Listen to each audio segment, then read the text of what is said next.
the evaluation from the last conference where folks were like, racial equity is the #1 thing that we need to talk about. We need to make that connection between the role that racism plays with food insecurity and hunger.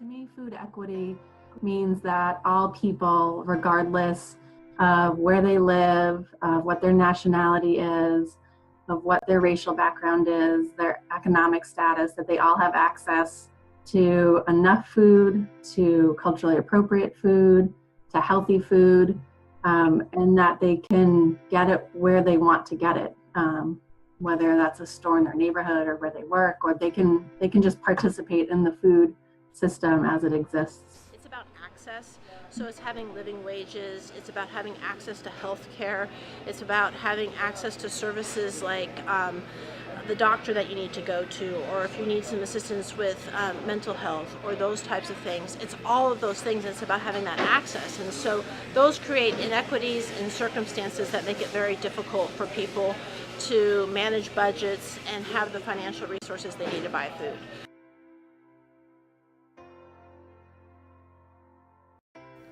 They have to choose between paying rent and buying food, buying the medication they need or buying food, paying the light bill, buying food, buying clothes for their children or buying food.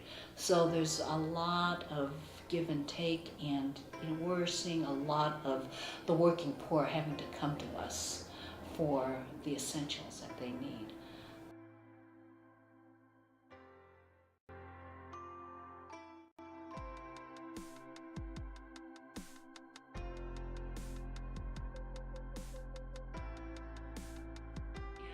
What I've noticed is that as the recession has ended and as people have tried to bounce back, the number of people visiting food banks really hasn't changed that much.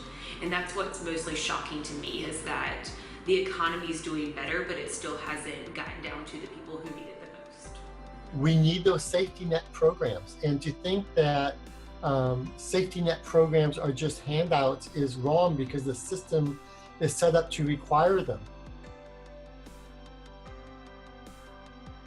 To me, it starts from within, this idea of equity in general, not just food equity, but just equity in general. And so if we don't practice what we preach, I think there's no way we're going to be able to do this work with our partners in the community. And the people most affected by the issue need to be the ones sort of leading the way and having the power of the movement. So I think there's a lot of work for a lot of food organizations to amplify the voices of people experiencing hunger and making room for them to be the leaders on this issue. And I think if there was real coordinated effort on that around the country, I think we could have a really serious movement. I really think that if we're going to do anything to really end hunger, we need to address those root causes of poverty.